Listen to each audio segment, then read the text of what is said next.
होली वाले दिन जरूर शराब लेकर आए। होली वाले दिन जरूर शराब के साथ जो चीजें खाई जाती हैं वो भी लेकर आए।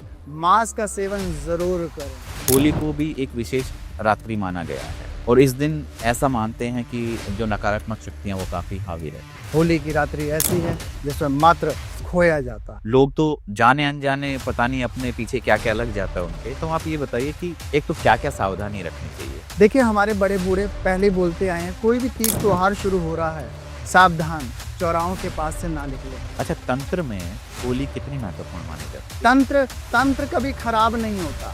जो तांत्रिक दूसरे का जीवन खराब करते हैं, अस्त व्यस्त करते हैं, वो तांत्रिक नहीं। होलिका में नकारात्मक शक्ति, ऊपरा शक्ति, तंत्र शक्ति, औगड़ शक्ति, शमशान की शक्ति, चौराहे की शक्ति और बेरानियों की शक्ति जागृत रहती है चरम सीमा पे। नमस्कार दोस्तों, मैं समस्त प्रभु भक्ति में आपका स्वागत करता हूं। दोस्तों, आज का पॉडकास्ट बेहद ज्ञान से भरपूर होने वाला है क्योंकि आज हम बात करेंगे होली के विषय में। जैसा कि आप सब जानते हैं कि होली का त्यौहार अभी आने वाला है और होली पे हमने देखा है कि शक्तियां, जो नकारात्मक शक्तियां, वो काफी हावी रहती हैं। एक आम जनमानस ना चाहते हुए भी कई बार ऐसा होता है कि कहीं ना कहीं वो तंत्र का शिकार हो जाता है और उसको पता भी नहीं है। और इस पॉडकास्ट का जो हमारा मुख्य उद्देश्य वही है कि आप किस तरीके से छोटी छोटी चीजों से आप अपना बचाव कर सकते हैं और किस तरीके से आप अपना जो चीजें आपके साथ हो सकती हैं उनसे आप अपना बचाव करें। साथ में कुछ ऐसी कहानियां हैं और कुछ ऐसे रेमेडीज हैं जिससे आपके जीवन में कुछ सकारात्मक परिणाम आपको देखने को मिलेंगे। तो मैं स्वागत करना चाहता हूँ टेडेश्वर धाम पीठाधीश्वर गुरु संत श्री एकनाथ जी। नमस्कार, प्रणाम गुरु जी। सीताराम जी, श्री बाल हनुमान सरकार की जय हो, श्री टेरेश्वर धाम की सदैव जयकार हो, सिद्ध बाबा की जय जयकार। जय जय। गुरु जी, एक विषय यही आता है कि होली को भी एक विशेष रात्रि माना गया है और इस दिन ऐसा मानते हैं कि जो नकारात्मक शक्तियां वो काफी हावी रहती है। देखिए, हमारे सनातन के अंदर कम से कम 6 महारात्रियां बोली गई हैं और हर रात्रि का एक मूल उद्देश्य होता है। शिवरात्रि जैसे अभी हाल ही में ही बीती है, जिसके अंदर मेडिटेशन करना सभी के लिए जरूरी है, क्योंकि सबके अंदर एक ऐसी ऊर्जा होती है जो मोक्ष की ओर प्रणव कर रही होती है, आगे बढ़ रही होती है, जो अंत और आदि से भी परे होती है। दीपावली की रात्रि होती है जिसके अंदर केवल संपदा के लिए साधना और उपासना करी जाती है, पाया जाता है। होली की रात्रि ऐसी है जिसमें मात्र खोया जाता है, मात्र खोया जाता है। लेकिन आमतौर पर जैसे दिवाली, ये होली की अगर हम बात करते हैं तो ये तो बड़ा रंगों का त्योहार माना जाता है कि सब आपस में रंग लगाते और मिलते हैं। लेकिन ये पाए और खोने वाली चीज यहाँ पे कैसे आ गई? देखिए, जिस दिन होली होती है उस दिन पूर्ण चंद्रमा आकाश में अपनी दिव्य शक्तियों को लेकर विराजमान होता है। जब पूर्णिमा स्थापित्य होती है आकाश के अंदर, तो हर इंसान का मनोबल डाउन हो जाता है, ज्वार भाटा सागर में आ जाता है और 70% इस दिशा में पानी है और इस पूरे जगत संसार में, हमारे पूरे अर्थ में 70% पानी है, जो अस्त व्यस्त होता रहता है। तो इस जिंदगी के अंदर भी अस्त व्यस्त जिंदगी बनती रहती है। साथ ही साथ जो विभिन्न प्रकार के तांत्रिक, मांत्रिक, औघड़ और भी सियाने हैं जो जादू टोनों को बड़ा महत्वपूर्ण करते हैं, तो अपनी विभिन्न प्रकार की दिव्य शक्तियों को इस दिन छोड़ देते हैं, जैसे भूत प्रेत, डाकनी शाकनी, मरी मसानी, जलपीर आदि चीजें होती हैं जो हमारे परिवार में प्रवेश कर कर सब कुछ छीनना शुरू कर देते। जैसे जो तांत्रिक होते हैं उनके पास ये बंधन में होते हैं, तो होली के टाइम पे ये सारी चीजें वो छोड़ देते हैं और फिर वापस इनके पास आ जाती हैं। छोड़ना उनके हाथ में नहीं, ये एक प्रकृति का नियम है, छूट जाएगा। नहीं भी चाहोगे, जब भी होली से पहले जो अष्टमी लगती है उस दिन सारी शक्तियां इंसान की, जो नकारात्मक लोग होते हैं, अपने आप छूट जाती है। उदाहरण के रूप में पर्यावरण पे नए पत्ते आ रहे होते हैं और पुराने पत्ते अपने आप गिरते जाते हैं।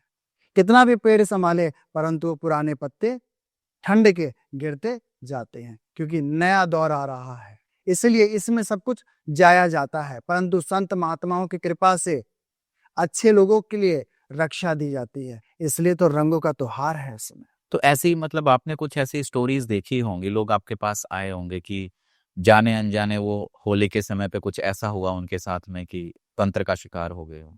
हाँ, जैसे कि एक हमारे परिवार के ही लोग हैं, जो गुरु दरबार में आते हैं, बड़े विश्वास और प्रेम से उपासना करते हैं और सदैव हम सनातन के लिए सिखाते हैं कि अपने कुल देवी देवता की पूजा हर त्योहार में पहले करो।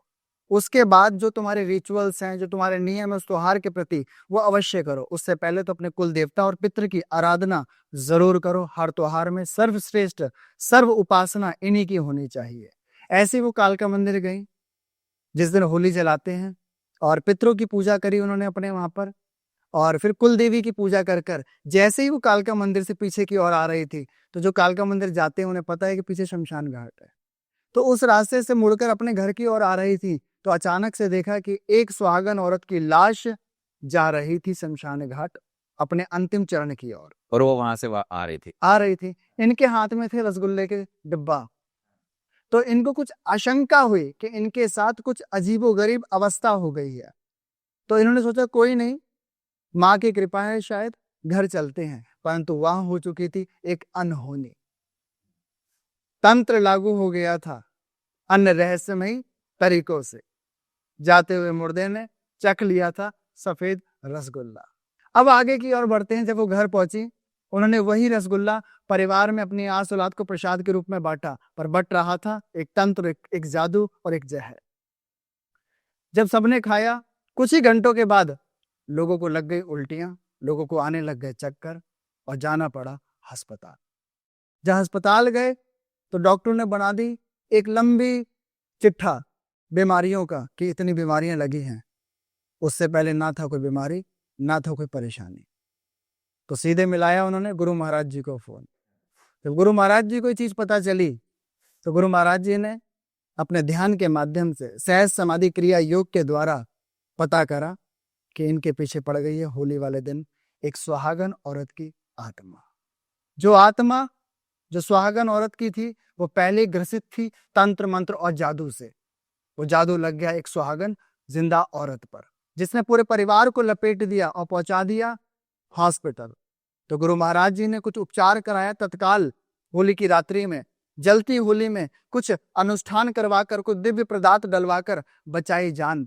नहीं तो उनकी होली बन जाती थी बेगानी, नहीं तो होली पे लग जाता दाग। पर गुरु कृपा थी, संत कृपा थी, तो बचा लिया पूरा परिवार। लेकिन सबको ऐसी मतलब गुरु महाराज का या ऐसा संभव नहीं हो पाता ना कि वहां तक पहुंच पाए या कोई सही आदमी मिल पाए। तो क्या कोई ऐसे तरीके, और ये जो स्टोरी आपने बताई कि जैसे वो मंदिर से आ रहे थे और बीच रास्ते से कोई अर्थी जा रही थी, आत्मा आ गई, ऐसे बहुत सारे लोग तो जाने अनजाने पता नहीं अपने पीछे क्या क्या लग जाता है उनके।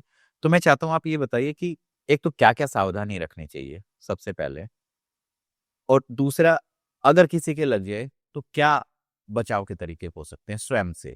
देखिए, हमारे बड़े बूढ़े पहले ही बोलते आए हैं, कोई भी तीज त्योहार शुरू हो रहा है, सावधान, चौराहों के पास से ना निकलें, सूनी जगहों से ना निकलें जहां पे लोगों का आना जाना नहीं है। बेरी का पेड़, जामुन का पेड़, अनार का पेड़, पीपल का पेड़ और खासकर बरगद के पेड़ के नीचे से शाम को ना निकले। ये होगी सावधानियां। इसमें बहुमूल्य सावधानी है। ना लगाएं इत्र, ना लगाएं परफ्यूम।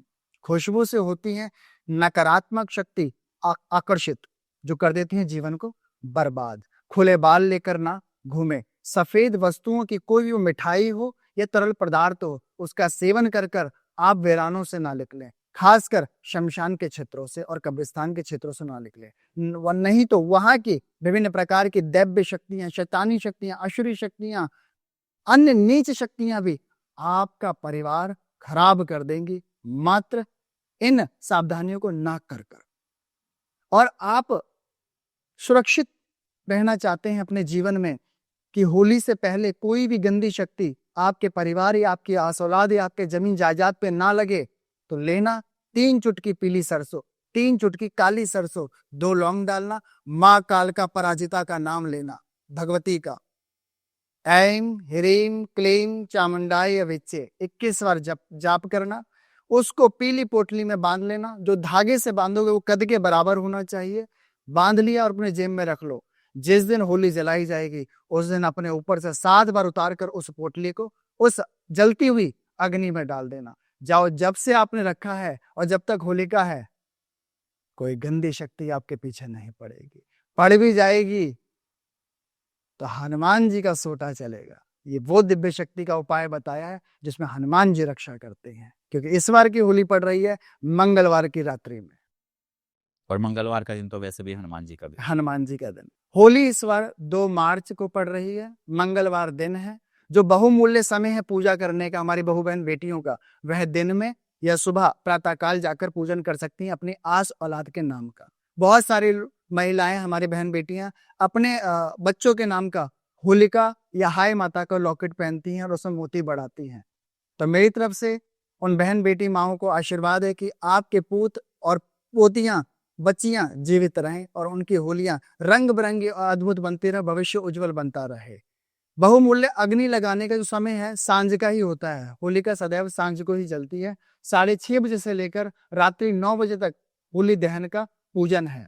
इसके बाद जो लोग उपासना, साधना, अर्चना करना चाहते हैं अपने परिवार की रक्षा के लिए, वह जरूर इसमें जाकर कुछ ऐसी विभिन्न प्रकार की दिव्य औषधियां डालें जिससे आपका स्वास्थ्य हो जाए ठीक, पैसों की तंगी हो जाए दूर, घर परिवार मकान बन जाए इस साल, बिगड़े हुए रिश्ते प्रेमी जोड़े हो जाएं एक। अच्छा, जैसे होली पर पूजा करते हैं तो पूजा करने का भी कोई विधान? सबके भिन्न भिन्न विधान है। ग्रस्त परिवार को कभी भी इस दिन जाकर शमशान में पूजा नहीं करनी चाहिए। आजकल के लोग नए नए तरीके से रील देखकर या फोटोज देखकर आकर्षित होते हैं। हमारे आज के जेनजीज चले जाते हैं अपनी मनोकामनाएं या प्यार के संबंध को अच्छा बनाने के लिए शमशान में पूजा करने। ना जाएं, क्योंकि शमशान आपका क्षेत्र नहीं है। तो सावधानी रखें अपने जीवन में, क्योंकि सामाजिक तरीके से जो होली मनती है वो परिवार के रीति और रिवाज से होता है। किसी के परिवार में मिठाई चढ़ाई जाती है, किसी के परिवार में भिन्न प्रकार के पदार्थ चढ़ाए जाते हैं, किसी के परिवार में कच्चे पकवान चढ़ते हैं, किसी के परिवार में पके पकवान चढ़ते हैं। तो पहले अपने परिवार की रीत को समझे। असल रंग होली का माँ बाप हैं, पर अपने ही माँ बाप को छोड़कर आज की जेनजीज बेगानों के साथ खेल रही है होली। अपनों को ना छोड़े, नहीं तो लगता है महापितृ दोष। अच्छा, होली का जब दहन होता है तो उस समय भी लोग अलग अलग प्रकार के उपाय या ऐसी चीजें करते हैं। क्या वो उपाय करना सही है या फिर उससे भी तंत्र का लोग शिकार हो जाते हैं? होली से पहले होलिका अष्टक लगती है, होला अष्टक बोल। होला अष्टक कहते हैं। इससे पहले भी एक होली लगती है, वो कृष्ण जी की है, जो बसंत पंचमी से लग जाती है। एक होली है सावरिया की, एक होली है अंधेरे दुनिया में रहने वाले तांत्रिकों की। दोनों की होली में भिन्न प्रकार का अंतर है। एक है प्रभु को पाने की, एक है प्रभु से दूर हटने की। तो आप कौन सी मना रहे हैं ये आपके ऊपर डिपेंड करती है। मैं चाहूंगा कि आप कृष्ण की होली में मीरा की तरह रंग से खेलें, और प्रेम का, विश्वास का रंग एक बार आपके जिस्म से परिवार के साथ लग जाएगा तो आपके ऊपर कोई भी जादू टोना, तंत्र मंत्र, भूत प्रेत, कोई भी नकारात्मक शक्ति इस लोक की हो या परलोक की नहीं छू सकेगी, क्योंकि आपके साथ हैं बाकी बिहारी। तो यहाँ पे अगर हम देखें तो होलिका दहन के अंदर 2 टाइप के लोग होते हैं। एक लोग होते हैं जो ऐसे उपाय करते हैं छोटे छोटे, जिससे उनके घर में वृद्धि हो। कोई करियर को लेके करता है, कोई बिजनेस को लेके करता है। वही दूसरी तरफ ऐसे लोग होंगे जो कहीं तंत्र मंत्र वाले उपाय करते हैं। तो जो नॉर्मल घर वाले उपाय कर रहे हैं, जैसे बिजनेस नहीं चल रहा है या फिर करियर में प्रॉब्लम हो रही है, तो वो उपाय कर सकते हैं, उसमें कोई दिक्कत नहीं है। लेकिन जो तंत्र करते हैं, क्या उन पे रिवर्स आता है? हाँ, मैंने अभी आपको बताया कि होली से पहले होलिका अष्टक लग जाती है। तो तांत्रिक मांत्रिक क्या करते हैं, लोगों को बर्बाद करने के लिए चौराहों पे घड़े भिन्न प्रकार के बना के रखते हैं, जिसको हांडियां कहते हैं। कुछ पोटलियां बना के रख देते हैं जिसमें लोगों की आस औलाद को बेकार करने के लिए रखी जाती हैं। आसपास कुछ मिठाइयां रखी मिल जाती हैं जो जीवन को अस्त व्यस्त कर रही हैं लोगों के, और समाज को रूढ़िवादी परंपराओं से जोड़ रही हैं। ठीक है, परिवार तो किसी का खराब हो जाएगा, परंतु कहीं ना कहीं उनके कर्मों में कोई ना कोई संत महात्मा लिखा होगा जो बसाने भी आएगा। तो जो लोग ऐसी प्रक्रिया करते हैं और जो होलिका अष्टक में या होलिका दहन वाले दिन होलिका के अंदर किसी के विनाश के लिए कोई चीज डालते हैं, तो याद रखना प्रहलाद जी भी विनाश से बचे थे। देवी देवताओं ने सहयोग कर दिया था। तो आप भी किसी का विनाश करने जा रहे हैं तो उसका भी कहीं ना कहीं कोई तो सहयोग करने आएगा। तो अगर हम जैसे प्रहलाद जी की बात करें तो लोगों को पता है कि जैसे उनकी जो बुआ थी होलिका, वो 7 गोदी में लेके बैठ गई, लेकिन वो बचे कैसे? मतलब उसके पीछे की कहानी क्या है? देखिए, दोनों है, आध्यात्मिक भी है और सामाजिक भी है। आध्यात्मिक में जो हमारा अ, मन है ना, ये हिरण्यकश्यप है, ठीक है, और जो हमारी आत्मा है वह प्रहलाद है, और जो बुद्धि है वो होलिका है। अब सामाजिक अवस्था में मैं इसे ले जाता हूँ, होलिका एक एक साधना, वो कहते हैं साधिका थी, जो बड़ी चरम सीमा पे विभिन्न प्रकार की तंत्र मंत्र उपासनाएं करती, क्योंकि राक्षस कुल से थी और हिरण्यकश्यप की बहन थी। तो हिरण्यकश्यप ने भी अपनी साधना उपासना कर कर विभिन्न देवी देवताओं से बड़ा वरदान पा लिया था, और एक वरदान तो ऐसा पाया था कि मौत से भी परे, क्योंकि चालाकी थी, विवेक के द्वारा, चेतना के द्वारा, कि मैं कहीं ना मरूं, ना आकाश में मरूं, ना पाताल में मरूं, ना बाहर मरूं, ना अंदर मरूं, ना राक्षस मारे, ना गंधर्व मारे, ना देवता मारे, ना असुर मारे, ना देवी मारे। तो ऐसा वरदान लेकर हिरण्यकश्यप अपने आप को जगत संसार में परमात्मा कहना लग गया था, कि मैं ही नारायण हूं, मैं ही पूर्ण परमात्मा हूं, मेरे से बड़ा भगवान इस जगत संसार में नहीं।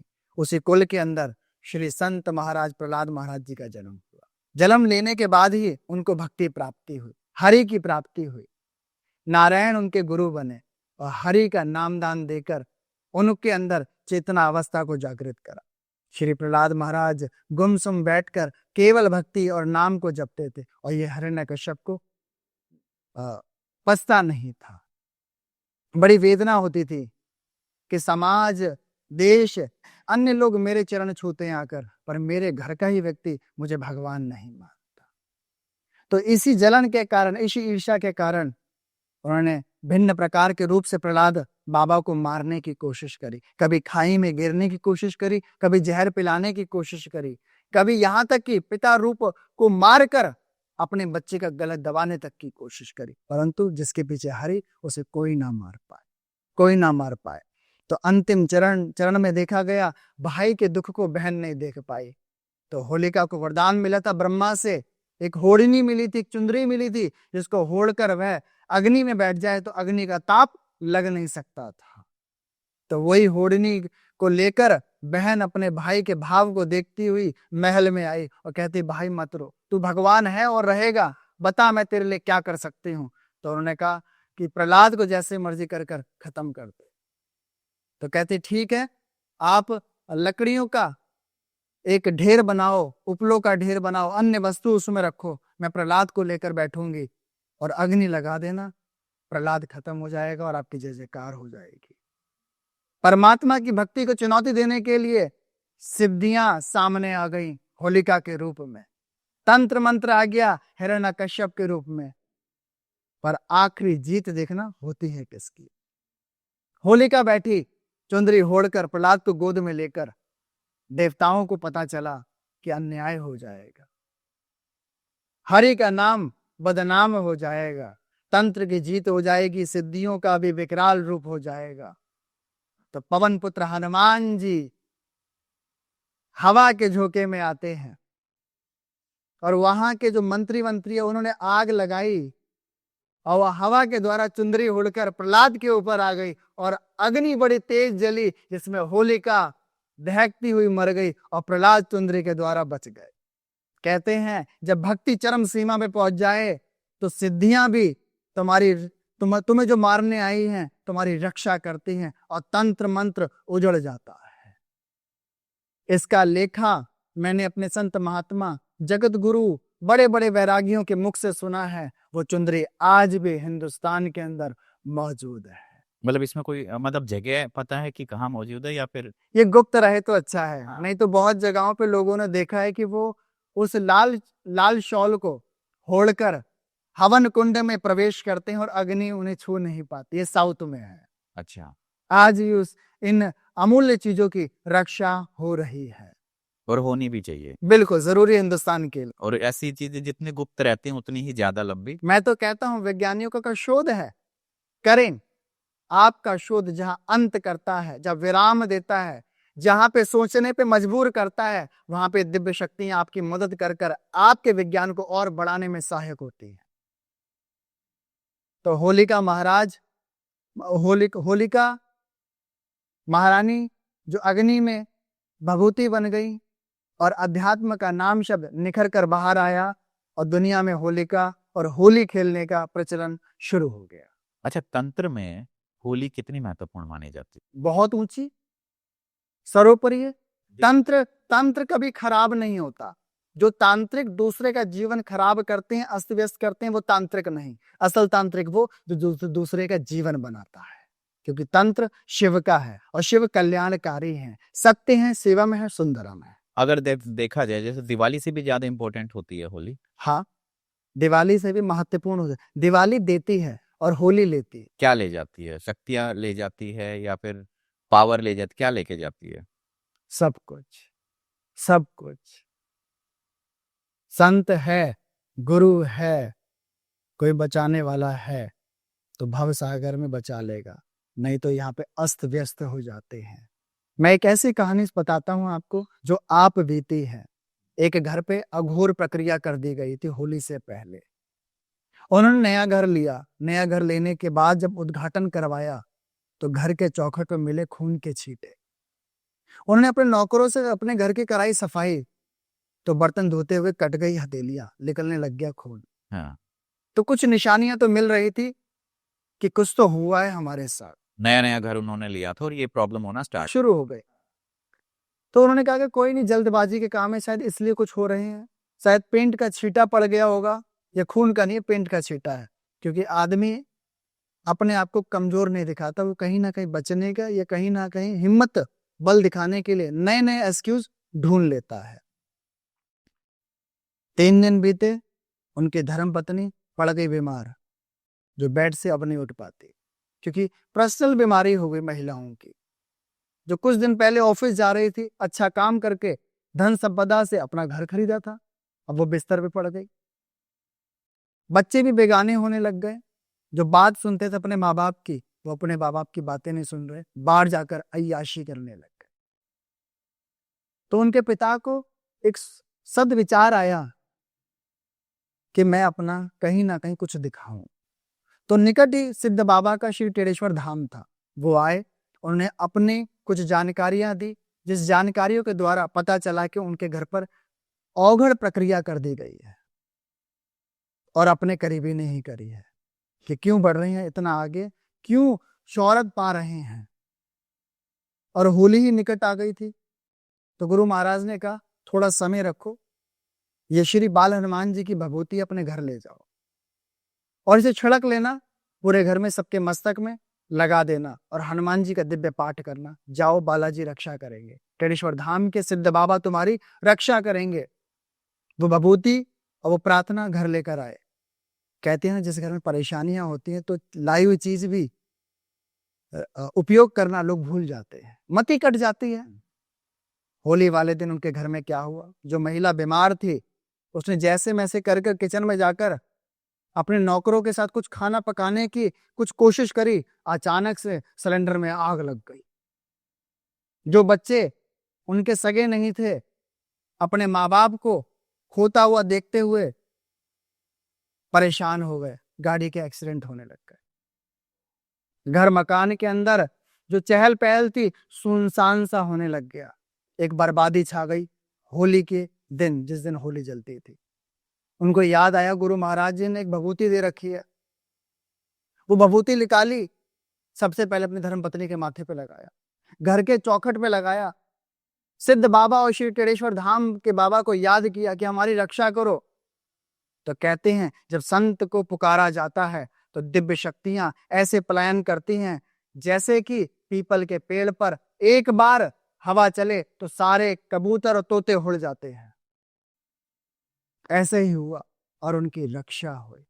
और उसके बाद होलिका जिस दिन जलनी थी, उस दिन से लेकर उसके आखिरी शनिवार तक, होलिका के बाद तक, गुरु महाराज ने ऐसे उपचार कराए कि जो आस औलाद इतने तनाव में आ गई थी, फांसी तक लगा रही थी, वो बच गई। देश विदेशों में सेटल होकर आज अपना बिजनेस कर रही है। कहाँ उन्होंने एक मकान लिया था, आज गिरधर कैलाश में उनकी खुद की कोठी है। कहाँ उनके एक नौकर था, आज 28-27 नौकर उनके घर में काम कर रहे हैं। तो इसको कहते हैं संत कृपा। एक था तांत्रिक जो पूरा घर बर्बाद करने आया था, और एक परमात्मा का कृपालु था जो पूरे परिवार को बचाने आया था। अब आप किसकी ओर बढ़ते हैं, ये आप पे निर्धारित करता है। क्योंकि कहीं ना कहीं संसार में देखा भी गया है कि बुरी शक्तियां हैं, बुरी चीजें हैं, तो अच्छाई भी है और वो कहीं ना कहीं आएगी। और अगर हमारी नीयत सही है और कर्म अच्छे हैं तो कहीं ना कहीं कोई व्यक्ति हमें ऐसा मिलेगा जो उस चीज से हमें निकाल देगा। बिल्कुल। अब जैसे आपने ओगड़ की बात की है, या फिर हम बोलते हैं कि शमशान की होली कैसी होती है? होली वाले दिन जरूर शराब लेकर आए। होली वाले दिन जरूर शराब के साथ जो चीजें खाई जाती हैं वो भी लेकर आए। मांस का सेवन जरूर करें। दूसरे को बर्बाद करने के लिए ऐसी बातें आकर बोल रहे हैं लोग अन्य मंचों पे। क्या है हकीकत, बताता हूं मैं आपको। शमशान में जाकर लोग चढ़ाते हैं अंडे, मांस, कलेजी, दूसरे के पहने हुए कपड़े, यहाँ तक भिन्न प्रकार के सिंगारों को और मिठाइयों को बिखेर देते हैं, परिवार को खराब करने के लिए या भिन्न प्रकार की शक्तियों को पाने के लिए। ना करें, ना करें, सावधान रहें। आप प्राप्त करने गए हो पर कितना कुछ खोकर आए हो, क्या पता है आपको? रहस्यमय शक्ति को पाना इतना आसान नहीं। होली वाले दिन आपका परिवार बिखर जाएगा, आपका परिवार टूट जाएगा, अस्त व्यस्त हो जाएगा। शमशान में उस दिन होलिका की रात्रि या होलिका अष्टक से और होलिका के जिस दिन होली खेली जाती है उसके अंतिम चरण में जो शनिवार पड़ता है, गंदी शक्तियां रहती हैं ऊर्जावान, जो सदैव करती हैं लोगों को बर्बाद। होली से पहले होलाष्टक जब से स्टार्ट होगा और होली के अगले से शनिवार तक शक्तियां चरम सीमा पे उग्र रहती हैं। उग्र। तो कोई भी तांत्रिक किसी का जीवन बर्बाद करने जा रहा है तो पहले अपने वंश को देखे, वंश को देखे जरूर, नहीं तो आप तांत्रिक नहीं। असल तांत्रिक किसी के जीवन को बर्बाद नहीं करता। जो करता है वह तांत्रिक नहीं, वो औगड़ नहीं, वो कपाली नहीं, वो सेवड़ा नहीं। चलिए हम बात करते हैं जैसे एक नॉर्मल सात्विक तरीके से जो लोग करते हैं, है ना। होली पे बच्चों को रंग लगाए जाते हैं, फिर एक छोटी सी एक प्रक्रिया ये होती है कि चलो ठीक है, जो भी कलर बच जाते हैं उसको हम वापस रख लेते हैं, है ना? देखिए, ये रखना सही है? देखिए माँ बाप बड़े प्यारे होते हैं, निराले होते हैं, कहीं ना उनके ऊपर भी कुछ गंदी शक्तियां हावी हो जाती हैं एक मोह के कारण। तो होली में खासकर आप सब लोग देखते हैं कि हम सब लोग रंग लगाते हैं और कुछ रंग प्लेटों में बच जाते हैं और कुछ पैकेटों में बच जाते, बंदे भी रहते हैं। वो रंग हमारे गालों पे लगा है, हमारे हाथों से स्पर्श हुआ है, हमारे दामन के कपड़ों से निकल कर थालियों में भी रखा गया है। तो माँ बहन बेटियां, यहाँ पिता भी, उनको समेटते हैं और डिब्बे में रखकर अंधेरे कमरे में रख देते हैं या कहीं रसोई के ऊपर रख देते हैं। तो अपने अपने ही बच्चों का भविष्य का रंग दबा देती हैं हमारे घर की माँ बहन बेटियां। ना करें, उन रंगों को बेगाना बना दें, उस दिन पूरा उड़ा दें, क्योंकि जितना उड़ाओगे उतना तुम होलिका वाले दिन या होली वाले दिन खुशियां पाओगे। अच्छा, होली पे साधनाएं भी होती हैं? हाँ, सही तरीके से, मतलब सात्विक साधनाएं। होली वाले दिन बहुत सारे लोग साधना करते हैं। कर्ण पिचाचनी साधना, रक्त पिचाचनी साधना, 1.5 फुटिया साधना, भूत प्रेत साधना, कच्चा कलवा साधना, जलवीर साधना, मुस्लिम शक्तियों की भी साधनाएं करते हैं। सैयद की, पीर की, विलिया की, काले इलम की, सिफली इलम की भी साधनाएं करते हैं। यहाँ पे विशेष एक साधना होती है, मोहिनी साधना, वशीकरण साधना। मैं चाहूंगा ना करें। साध मुझे ना, उपासना करें, उपासना से जीवन तरेगा। और जो बच्चे या जो प्यारे होलिका वाले दिन ये साधनाएं कर कर अपना दिमाग खराब कर चुके हैं और उनके माँ बाप इलाज करवा रहे हैं अपने बच्चों का कि तंत्र मंत्र में उलझ कर उन्होंने अपना भविष्य खराब कर दिया है, उनके लिए एक उपचार, 7 बेरी के पत्ते ले आए और उन बेरी के पत्ते को कांच के गिलास में डालकर गंगा जल डालकर रखें और माँ भगवती दिल्ली की पटरानी कालका माई को याद करें और 2 लौंग हाथ में लेकर एक मंत्र पढ़ें, ओम क्रीम कालिकाय फट स्वाहा। 21 बार इस मंत्र को पढ़कर उस 2 लौंग को आप उस पानी में डाल दें जिसमें 7 बेरी के पत्ते हैं। उससे बच्चे का स्नान करवाना शुरू कर दे। कब से? जिस दिन होलिका अष्टक लगी है और जिस दिन रात्रि होलिका जलाई जाएगी। इस पानी को इकट्ठा कर लें और इकट्ठा कर कर आप उसी बेरी के पेड़ के नीचे डालकर आए जहां से पत्ते तोड़ कर लाए हैं। जाओ, आपकी बच्चों ने जो तंत्र मंत्र कर कर अपने दिमाग खराब कर रखे हैं या घर परिवार में शमशान बना दिया है, सब हट जाएगा और भगवान की कृपा प्राप्त होगी आपके घर में। तो ये बिना गुरु के कर सकते हैं? हाँ, बिना गुरु के आज्ञा है, एक सिद्ध की आज्ञा है। हम तो चाहेंगे कि सबकी आस औलाद बसी रहे, आगे बढ़े। तो आगे बढ़ोगे तो भगवान की कृपा प्राप्त होगी, शैतान की नहीं। क्योंकि होलिका में शैतान की चरम सीमा ऊपर की ओर होती है, घर बर्बाद करने के लिए आगे बढ़ रहे होते हैं। होलिका में नकारात्मक शक्ति, ऊपरा शक्ति, तंत्र शक्ति, औगड़ शक्ति, शमशान की शक्ति, चौराहे की शक्ति और बेरानियों की शक्ति जागृत रहती है चरम सीमा पे। इसलिए मैं अपने लोगों को कहता हूं, सावधान सावधान। होलिका अष्टक से लेकर और होली के अंतिम चरण के जो शनिवार ये बसोड़ा पूजा जाता है, 8 बजे के बाद घर से ना निकले, शाम को नहाने के? ना निकले, अपने घर रहें, श्री बाल हनुमान की उपासना करें। क्योंकि ये होली मंगलवार वाले दिन है। तो कोशिश करें कि आप अपने जीवन में होली से पहले या होली वाले दिन आप हनुमान जी, कैनाट प्लेस वाले हनुमान जी या आपके क्षेत्र में कोई भी हनुमान जी का मंदिर है, वहां पर रंग लेकर जाएं। और रंग विशेष गुलाबी रंग, हरा रंग और लाल रंग या सिंदूरी रंग जरूर ले जाएं और उनके चरणों में रखकर विनती करें, हे हनुमान जी, अब तक जो होली निकली है पता नहीं कैसे निकली है, परंतु जो अब होली निकले वो आपकी सेवा से निकले और राम जी को पाने वाली होली निकले, मेरी आस औलाद की रक्षा की होली निकले। ऐसे करके उनके चरणों से वो रंग लगाकर अपनी डिब्बी में या अपने कपड़े में या माँ बहन बेटी अपनी चुंदरी में बांध के ले आना। जाओ, मेरी कही हुई बात सिद्ध होगी, तुम्हारे घर की रक्षा श्री बाल हनुमान सरकार करेंगे। कोई भी तुम्हारे आस औलाद क्यों बिगाड़ नहीं पाए। अच्छा, हमने बाशोड़ा की बात की है, कितना इंपॉर्टेंट होता है ये दिन भी? क्योंकि जनरली लोग शहरों में क्या होता है कि जैसे होली का दहन हुआ और उसके दिन धुलंडी होती है तो उसके बाद लोग भूल जाते हैं कि अब आगे बढ़ते हैं, है ना? ये वाला जो दिन है ये कितना इंपॉर्टेंट होता है? देखिए, होली वाले दिन जो अग्नि जगाई जाती है उसमें भिन्न प्रकार के लोग उपासनाएं करते हैं अपने शौहरत को पाने के लिए, अपने सम्मान को पाने के लिए, समृद्धि को पाने के लिए, सुख शांति को पाने के लिए भिन्न प्रकार की समिधाएं चढ़ाते हैं। परंतु वहां पे जादू टोना भी तो हुआ है, तांत्रिकों ने आकर कुछ उपासना भी तो करी है। अब जिन्होंने नहीं देखा परंतु करी तो है। तो जैसे हम चीज डालते हैं तो कुछ चीजें हमारे साथ हमारे घर पे आती हैं। जो कुछ लोग मैंने देखा है चिमटे के द्वारा उस अग्नि को घर तक ले जाते हैं। हाँ, ऐसा होता और घर में बहन बेटियां पूजन करते हैं जो रात में नहीं कर सकते हैं। तो आप राख तो लाए वहां की, तो कुछ दिव्य शक्तियां, कुछ प्रेत शक्तियां, कुछ पराशक्तियां भी आई हैं जो कुछ आपकी हेल्प भी करेंगी, कुछ नहीं भी करेंगी। तो उसके बाद जो पहला सोमवार आता है होली के बाद, तो उसमें बसोड़ा पूजा जाता है। वो होती है इन शक्तियों की विदाई, मीठा देकर, बसोड़ा देकर, बासी चीजें देकर। क्योंकि जितनी भी गंदी शक्तियां होती हैं, असुरी शक्तियां होती हैं, शैतान की शक्तियां होती हैं, वो ताजा नहीं बसोड़ा खाती है, बासी खाती है। तो उनको वहां ले जाकर चौराहे पे रखकर चीजों के साथ हल्दी, चने की दाल, गुड़ और बासी टेढ़ा मेढ़ा पापड़ियां रखी जाती हैं। रखकर कहा जाता है आपने हमारी बहुत मदद करी है, सुरक्षा करी है, अब आप अपना भोग लेकर अपने लोक में निवास करें।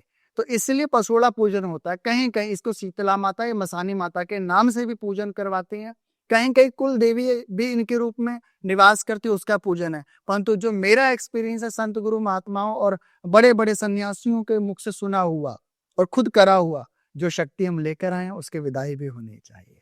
तो यही बसोड़ा है, जो दिव्य शक्तियों और पराशक्तियों से जो हमने अपनी रक्षा मांगी है, अब तो हमें विदा करके उनके लोक भेजना चाहिए। और ये परंपरा देखो, अगर देखा जाए तो जनरली इतना डीपली किसी को पता नहीं है कि एग्जैक्टली है, लेकिन ये परंपरा है कि चलो ठीक है बाशोड़ा है तो हम इसको कर देंगे, लेकिन उसका एग्जैक्टली जो पर्पज है वो ये है, विदाई है। और ये मतलब ये परंपरा ऐसी बनाई गई थी कि लोगों को ध्यान ही नहीं, लेकिन करते आ रहे और वो चीजें बनती जा रही। लोगों ने मनगढ़ंत बातें बना दी कि एक औरत जा रही थी, पानी गिर गया, ये मैं अनसुनी कहानियों पे विश्वास नहीं करता।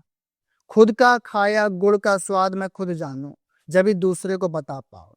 तो जो लाए हैं वो जाता भी है। कोई चीज इस धरा दुनिया में टिकी नहीं है, ना मेरे प्राण, ना वस्तु, ना शक्ति। हर को अपने स्थान पे जाना और सबका स्थान हरि के चरण, हरि के चरण। मैं आपको ये भी बताकर जाऊंगा कि इस होली में जरूर आप अपने पितरों को मोक्ष दिला सकते हैं। सालों बाद एक ऐसी होली आई है जिसमें पितरों के दरवाजे खुल जाएंगे मोक्ष के लिए। आपके ऊपर है पितृदोष, और पितृदोष के भिन्न प्रकार के हैं लक्षण। बंद गई है शादियां, बूढ़े हो रहे हो घर बैठे, काम धंधे नहीं चल रहे हैं, आई हुई सैलरी जा रही है बीमारियों में, लड़ाई झगड़े बन गए हैं, मियाँ बीबी के अचानक से तलाक हो रहे हैं, घर में रह गई हैं औरतें, नहीं आ रहा है चिराग जलाने वाली औलाद, तो समझना महापितृ दोष है। निवारण चाहते हो तो इस होली में आप जाएं माँ कालका माई के मंदिर में, एक बर्फी लेकर और एक सफेद तिल 10 रुपए के लेकर, 1 रुपए का सिक्का रखना और अपनी बात बोल देना माई के चरणों में। जिस दिन होली जलाई जाती है दिन में जाकर सुबह 10 बजे से लेकर 1 बजे के बीच में ये उपचार कर लेना। जाओ, माई अपनी झोली में आपके पितरों को रख लेगी और मोक्ष की ओर विदा कर देगी और तुम्हें पितरों के ऋण से मुक्त कर देगी। बोल कालका माई की जय। थोड़ा सा इस प्रयोग को और सिंप्लीफाई करते हैं कि ये होली के दिन कालका मंदिर जाना है हमें, या फिर अपने आसपास जो होली है वहां माँ का नाम लेके रखना है। हाँ, पहले भी मैं आपके इसी चैनल में पितरों के लिए उपचार बता के गया था बर्फी का, और उस पर सतिया बनाना था। सतिया माने स्वास्तिक, जो हमारे सनातन धर्म का मूल चिन्ह है ओम के बाद। ठीक है। दूसरा, एक होता है एसएचओ, एक होता है कांस्टेबल, एक होता है इंस्पेक्टर। मैं यहाँ सीधे कमिश्नर की बात कर रहा हूँ। हाँ। तो हमारे जिस राज्य में मैं रहता हूँ वो दिल्ली है, और दिल्ली की महापटरानी माँ कालका माई है, जिनको श्री कृष्ण ने भी आके प्रणाम करा है, पांडवों ने भी करा है, यहाँ तक बाबा बालकनाथ जी ने भी करा है, हम सब भी कर रहे हैं और दिव्य संत महात्मा भी करते हैं। तो इनकी जो शक्ति और इनका जो प्यार और विश्वास मैंने देखा है समाज के लिए और अन्य बच्चों के लिए और उनकी कुलदेवी, जिनकी कुलदेवी उनके लिए, तो उनके लिए तो विशेष काल का मंदिर है। परंतु जो अन्य प्रांतों में, अन्य देशों में रह रहे हैं, माँ भाव की भूखी है, स्थान की नहीं। तो आप अपना भाव रखें और इस सिद्ध की बात याद रखना। जाओ, वो उपचार जहां कहीं भी आपको काली मंदिर दिखे वहां कर लेना। मेरी माँ काल का वहीं प्रकट होकर आपके भोग को स्वीकार करेगी और आपके पितरों को मुक्त करेगी। अच्छा, जैसे हमने खाने की बात की, बाचोड़ा की बात की है, भोजन की बात की अभी, एक है ना होली के दिन एक मिठाई होती है गुजिया, इसका क्या इंपॉर्टेंस होता है? ये अभी तक किसी ने इस पर रिसर्च नहीं करी है, और मेरी भी रिसर्च चल रही है कि हाँ, ये गुजिया क्यों बनती है। पहले दिवाली पे तो नहीं बनती, अब तो ट्रेडिशनल हो गया कि ऑल सीजन्स में शुरू हो चुकी है, परंतु विशेष होली पे ही क्यों बनती है। होली पे ही पापड़ क्यों बनते हैं, क्यों बनते हैं, बताता हूं मैं आपको। इस वक्त हमारी गायें ब्याती हैं ज्यादा, दूध में आती है एक एक अच्छी सी खुशबू जिसकी बनती है मेवा। मेवा का रूप दिया गया गुजिया के रूप में, एक गुजिया के रूप में, और पापड़ बनाए गए। पका पकवान भी बनता है घर परिवार के अंदर, परंतु इन समिदाओं को इकट्ठा कर कर रख कर ऊर्जा मिलती है शरीर को, क्योंकि इस दिन होली से पहले 3 दिन पहले घरों में होने लग जाते हैं कलेश, आपस में लड़ जाते हैं बच्चे, जमीन जायदाद के केस थे जो शांत, भाई भाई मरने पे आ जाते हैं होली वाले दिन। यहां तक भी होता है घर में बहन बेटियां परेशान हो जाती हैं शरीर से। क्यों होता है? क्योंकि आपके ऊपर है किसी का तंत्र, ये निशानियां दिखाती हैं। तो अपना इलाज जरूर करवाएं, और होली वाले दिन जो व्यक्ति अपना इलाज करवा लेता है, तो मैं प्रमाण देता हूं माई का लाल है, कोई उसके ऊपर दोबारा कोई कुछ कर जाए। क्योंकि होली है जिसमें सब डिफ्यूज किया जाता है, दिवाली है जिसमें सब कुछ प्राप्त किया जाता है। तो जाते जाते हमारी ऑडियंस को आप क्या कहना चाहेंगे? आपके चैनल के माध्यम से मैं ये और चीजें बता देता हूँ। होलिका वाले दिन आप अपने घर में खुशियां प्राप्ति के लिए, बच्चों के लिए, घर मकान के लिए, पैसों के लिए, सुंदरता के लिए, प्रेम विवाह के लिए कुछ उपचार होली वाले दिन आप सुंदर कपड़े पहने, सबसे पहले फटे विटे नहीं। मैं देखता हूं जो पुराने कपड़े होते हैं ना, फटे क्यों पहनने? फटे जब परमात्मा ने आपको दे रखा है तो पहने, और आपके पास एक्स्ट्रा है तो दूसरों को दें। फटे ना पहने, अपना नसीब खुद से ना खराब करें। उस दिन गोबर के उपले वो व्यक्ति ले जाएं जिनके ऊपर है तंत्र और मंत्र। गोबर के 2 उपले लें, उस पे रखें काला तिल 250 ग्राम, एक तांत्रिक बड़ा जायफल। अपने परिवार से उतारे 7 बार, परिवार नहीं है तो परिवार की फोटो से उतारे एंटी क्लॉकवाइज 7 बार। जलती हुई अग्नि में डाल दें 9:30 बजे के बाद। पीछे पलट कर ना देखें, पानी का छींटा जरूर मारकर आए। जाओ, तुम्हारे घर परिवार पे जो तंत्र था वहीं फुल स्टॉप लग गया है, और वहां से तुम भिन्न प्रकार की खुशियां अपने घर की ओर लेकर आ रहे हो। जिनके घर के अंदर अन्न की कमी है या पैसे की कमी है, वो ले जाएं गेहूं की बाली, और हर कोई गेहूं की बाली ले जाता है। कितने पीस? 7 पीस ले जाएं एक व्यक्ति के। आपके घर पे 7 जने हैं तो एक व्यक्ति का 7 बालियों का पीस होगा। अब आप इसको कैलकुलेशन कर लेना। 7 बालियों को लेकर 7 बार चक्कर काटें और हर बाली का टुकड़ा तोड़ते हुए जाएं और बोलें प्रहलाद बाबा की जय, प्रहलाद बाबा की जय, प्रहलाद बाबा की जय। जाओ, तुम्हारे घर में प्रहलाद बाबा के जय जयकारे लगेंगे, साथ में अन्नपूर्णा माता स्थापित होके 7 पीढ़ी तक अन्न की कमी नहीं रखेगी। और जब वापस आओ तो जल का छींटा देकर वापस आना, जिससे गंदी शक्तियां वापस आपके घर नहीं आएंगी। जिनके शारीरिक रोग हैं, चर्म रोग है, या लीवर फेल है, या हार्ट की परेशानी है, या ब्रेन ट्यूमर है, या कैंसर तक की बीमारी है, मैं ये नहीं कहूंगा संपूर्ण इलाज मिलेगा। दवाई लगने लग जाएगी, रास्ता बनने लग जाएगा, बीमारी बढ़ेगी नहीं। इतना इस उपचार से फायदा होगा। गोला गिरी लेनी है जो हम खीर में डालते हैं, या सूखा गोला, उसको काटें, उसके अंदर सरसों का तेल भरे, काला तिल भरे, कद के बराबर काला धागा नापे और उसको बांध दे। उसके ऊपर काजल के 7 टीके लगा दे। अपने परिवार से मात्र 21 बार एंटी क्लॉकवाइज उतारे और मौन धारण कर चुपचाप से निकल जाएं। उस होलिका में 11:30 बजे प्रवेश करवा दे और 3 बार ताली बजाएं और 7 बार पानी का छींटा या चक्कर काटकर घर वापस आ जाएं। जाओ, तुम्हारी बीमारी होलिका में जल जाएगी। तुम्हें निरोगी काया मिल जाए, सुंदरता मिल जाएगी और शरीर से जीने की चाह बढ़ जाएगी। और आगे बढ़ता हूं, जिन बहन बेटियों के कोक बांधी गई है, संतानें नहीं हो रही हैं, परिवार के ताने सुनकर परेशान हो गए हैं, बांझ बांझ कहकर डिप्रेशन और एंजाइटी हो गई है, तो तुम्हारे घर भी लाला होगा, लाली होगी। करें ये उपचार।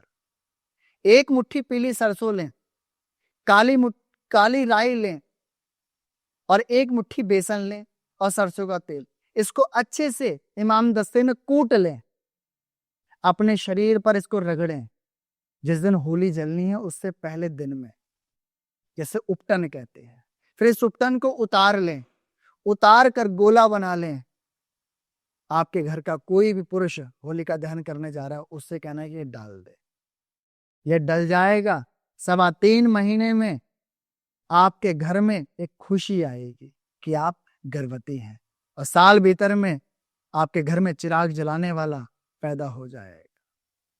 इसके बाद में एक उपचार बताता हूं। जिनके प्रेमी जोड़े खराब हो रहे हैं, मियाँ बीबी आपस में लड़ रहे हैं, छोटी छोटी बातों को लेकर तलाक तक की बातें कर दे रहे हैं, या जो लिविंग रिलेशनशिप में रह रहे हैं वहां भी मन मुटाव हो रहा है, तो वो लें 21 लौंग और 5 इलायची हरी और 7 कपूर। जिस व्यक्ति से अनबंध बन रहा है उनका नाम लें, अपना नाम लें, और होलिका में जाकर करेक्ट 10 बजे से लेकर 10:30 बजे के बीच में पूरी समिधा दोनों का नाम लेकर डाल दें और कहें, जैसा प्रेम प्रहलाद का था हरि के प्रति, ऐसा हम दोनों का बना रहे। जाओ, ऐसा बोलकर आप वापस आना। वापस आने से पहले पीछे मत मुड़ना, जल का छींटा जरूर देना। जाओ, 24 घंटे में, 72 घंटे में तुम्हारा संबंध वो रहेगा जो पहले था तुम्हारे दिल में। एक जनरली लोग है ना, जैसे होलिका दहन के बाद जो होली की जो भस्म होती है, राख होती है, उससे रिलेटेड भी बहुत सारी क्यूरियोसिटी रहती है कि किस तरीके से इसको यूज करना चाहिए, क्या इससे कोई उपाय किए जा सकते हैं? हाँ, होलिका में बहुत सारे सात्विक उपचार होते हैं, तामसिक उपचार होते हैं, परंतु जो ऊर्जा है वहाँ प्रहलाद महाराज जी की है। वहाँ हरि की उपासना है। तो लास्ट में जो भस्म बनती है, जो राख बनती है, जो भभूति बनती है, मैंने देखा है रात के अंधेरे में 4:30 बजे के बाद लोग बाल्टी भर भर के उस राख को ले जाते हैं। बड़े बड़े तांत्रिक, बड़े बड़े मांत्रिक, बड़े बड़े ज्योतिष आचार्य तक उस राख को घर ले जाते हैं। साधक भी उठा कर ले जाते हैं। ऐसा क्यों? उस राख को मात्र आप पैरालाइज व्यक्ति को माथे पे लगाना शुरू कर दें, उसके शरीर से मलकर हटाना शुरू कर दें एक थेरेपी के द्वारा, आप देखना कि वो व्यक्ति कोमा से बाहर आ जाएगा। लकवे वाले व्यक्ति के ऊपर इसका प्रयोग मैंने स्वयं किया है, खिलाया है और लगाया है। वो कुछ ही दिनों में चलने लग गया, फिरने लग गया है। उस भभूति को गर्भवती महिला खाने में और एक पोटली बनाकर अपने गले में टांग ले, मैं यहां दावा देता हूं कि उसकी कोख हरी हो जाएगी। जिनके बिजनेस ठप पड़ गए हैं, सुनसान हो गया है, दीवारें भी आवाजें मार रही हैं कि हमारे ऊपर तंत्र मंत्र हो गया है, उस ऑफिस में उस भभूति में सरसों का तेल मिलाकर 2 बार चौखट पर टीका कर दिया जाए तो कहते हैं 8 दिशाओं से श्री बाल हनुमान सरकार रक्षा करते हैं। उस भभूति का उपयोग आप अपने घर में सुरक्षा के लिए भी कर सकते हैं। यहां तक मैंने अपने घर की जो घर बना है उसकी नींव में उस राख को 2 किलो डाला है। अच्छा, इतनी इंपॉर्टेंट है। अब सोचिए, जब मैंने डाला तो सोचिए, क्योंकि उसमें जो तंत्र या जो भी चीजें सात्विक तामसिक प्रयोग है वो तो जल के फिर नष्ट हो जाते। सब हरी हो गया, हरी में हरी हो गया। हाँ, और उस राख को आप बहुमूल्य तरीके से और भी उपयोग कर सकते हो। अपनी धन संपदा जहाँ क्षेत्र में रखते हो, आप इस राख की लाल कपड़े में 2 लौंग डालकर, थोड़ी पीली सरसों डालकर, कपूर डालकर रख लो। जाओ, संपदा जो घट रही थी अब वो बढ़ेगी। इसमें एक चीज ये भी होगी, जैसे जब मैं छोटा था, जब गांव में था मैं, तो क्या होता था उस समय पे कि वसंत पंचमी आती थी ना, तो उस दिन पूरा जो होलिका बनाई जाती थी और एक मोटा सा जो लट्ठा होता था वो डाला जाता, बोलते थे कि ये प्रहलाद है। और फिर वो क्योंकि पेड़ वेड़ जो काट के उस टाइम हरा था और 1 महीना लगता है पूरा सूखने में, और होलिका के दिन उसको जलाया जाता था। शहरों में अभी क्या हो रहा है कि जिस दिन होली होगी उससे पहले सुबह सुबह वो चीजें बना देंगे और फिर उसको कर देंगे। तो इससे ज्यादा इंपॉर्टेंस उसकी होगी ना जो बसंत पंचमी से चलती हुई आ रही है। देखिए, आज भी मैंने देखा है दिव्य सनातन को आगे बढ़ते हुए, परंतु कुछ नए ओंगे पोंगे तांत्रिक मांत्रिक या नौसिखिया जो भिन्न प्रकार की अपनी जय जयकार करवाने के लिए होलिका मंडल तत्काल बनाते हैं, परंतु ये सत्य नहीं है। सनातन को देखना है, समझना है, तो समझा रहा हूं। जिस दिन बसंत पंचमी होती है उसी दिन बांस का डंडा या मुख्य एक पेड़ चौराहे पे गाड़ दिया जाता है। उसी के आसपास लोग भिन्न प्रकार के उपले, लकड़ियां, अन्य वस्तुएं इकट्ठी करते हैं घर की लाकर। चौराहे पे या फिर कोई ऐसी जगह होगी जहाँ स्थापित करा जाता है एक, जहाँ पे अग्नि का ताप ज्यादा ना लगे। आज तो मैं देखता हूँ जहाँ 4 मकान पास से वहीं रखा था, घर ही जल जाते हैं, पेड़ पौधे सुलग जाते हैं। पैकरमा मारने वाले 24 घंटे खड़े होकर इंतजार करते हैं कब शांत होगा। 3-3 पानी की बाल्टियां लाकर बुझाते हो, तो आप सनातन को खराब कर रहे हैं। ओंगे पोंगे लोग सावधान। मैंने यहाँ तक देखा और आप भी देख सकते हैं, वृंदावन के पास एक ऐसा गांव है जहां पे आज भी होलिका जलाई जाती है और प्रहलाद के वंशज आज भी उसमें फेरा मारते हैं जलती होली में। आग भी आग आग और आग का ताप उन्हें स्पर्श नहीं करता, जलते नहीं है। देखना चाहते हो तो आओ वृंदावन, देखो अपने आंखों से कि दिव्य सनातन धर्म आज भी उजागरता है, था, है और रहेगा। अगर हम होली पूजन की बात करें तो लोगों के अंदर कंफ्यूजन भी रहता है कि किस तरीके से की जाए, क्योंकि लोग क्या करते हैं कि सीधा उठ के चल देते हैं और फिर अपना जो जहाँ होलिका है वहां पे नॉर्मल सा पूजन करते हैं। तो इसकी सही विधि क्या होनी चाहिए? सही विधि आजकल लोग समझ ही नहीं रहे हैं। उल्टी सीधी रील देखकर पहुंच जा रहे हैं बस संपदा पाने, खुशियां पाने, पैसा पाने।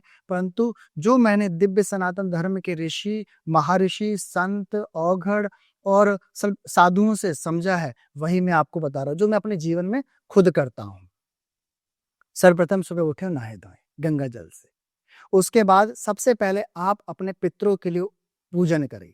जैसे आपके घर में होता है, खाना बनता है या गोबर के उपले पे लाल अंगारी बनाकर खीर चढ़ती है या चावल भूरा चढ़ता है, जो चढ़ता हो सबसे पहले पितरों के लिए। नहीं चढ़ता, आप देश विदेशों में हैं, दोनों हाथ जोड़ें और पितरों के लिए प्रणाम कर दें, वो भी आपको आशीर्वाद देंगे। उसके बाद आप अपने कुल देवी देवताओं का पूजन करें, जरूरी है।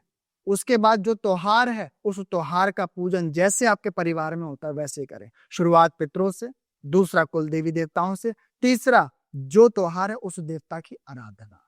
नहीं होती आपसे, आप मजबूर हैं, परेशान हैं और नहीं पता आपको आपकी कुल देवी, तो कालका माई का दामन पकड़ लेना।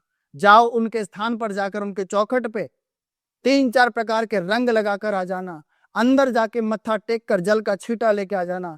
जाओ, आपकी कुलदेवी वहीं से कालका माई बन जाएगी और होली में सौगात आपकी झोली में और आपकी आस औलाद के लिए प्रदान कर देगी। रक्षा चाहते हैं तो कैनाट प्लेस वाले श्री बाल हनुमान सरकार के चरणों में जाना, जो आपसे जुड़े बंधे वो ले जाना, परंतु साथ में तुलसी दल जरूर ले जाना जिसपे श्री हरि का या राम का नाम लिखा हो और जाके चढ़ा देना। जाओ, श्री बाल हनुमान सरकार पंचमुख के द्वारा आपके घर परिवार की, आपकी संपत्ति की, आपके आस औलाद की रक्षा 10 दिशाओं से करेंगे। कर देखना, फिर अनुभूति अपने कमेंट के द्वारा मुझे और इस चैनल को शेयर करना। सो उम्मीद है दोस्तों आपको ये जानकारी अच्छी लगी होगी। अगर आपके कोई भी सवाल या सुझाव हैं तो आप हमें कमेंट्स में जरूर बताइएगा। तब तक बने रहिए हमारे साथ। धन्यवाद।